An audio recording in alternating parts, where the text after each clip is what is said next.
এবারে জানাবো ইফতার বাজারের খবর।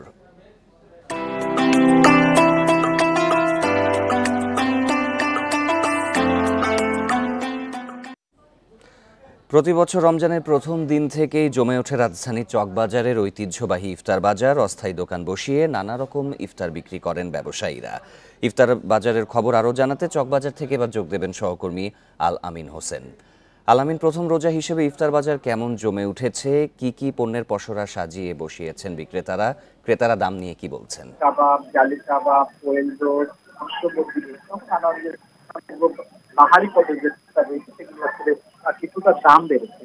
তবে দোকানদাররা যদি বলছেন যে গত বছর তুলনায় করা সহজে একটু আপনাকে দেখানোর চেষ্টা করি। বাস্তবে একটি খবরের উপর আমরা দেখানোর চেষ্টা করছি। কানায় কানায় পণ্য রয়েছে।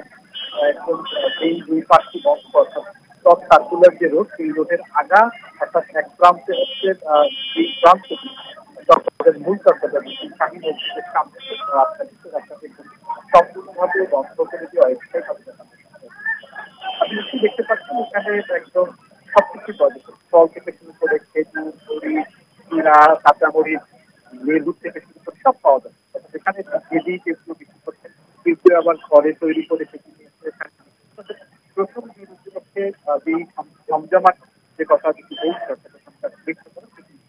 একদমই জমে উঠেছে বলা যায়। দূর দূরান্ত থেকে আমরা সামনে গাজীপুর থেকে এখানে ইফতার করে একজনের সঙ্গে আমাদের কথা হয়েছে, জানতে এত দূর থেকে তিনি বলছেন যে চকবাজারের ইফতার তার একটি ঐতিহ্যের ধারক রয়েছে এবং সেই ঐতিহ্যের ছাড় সাথে পাহাড়ি বিশেষ করে থাকার অবস্থা পাওয়া যায়, যার কারণে সেখানেই তারা মূলত ইফতারের যে নানা পদ সেই পদ সংগ্রহ করতে রয়েছে।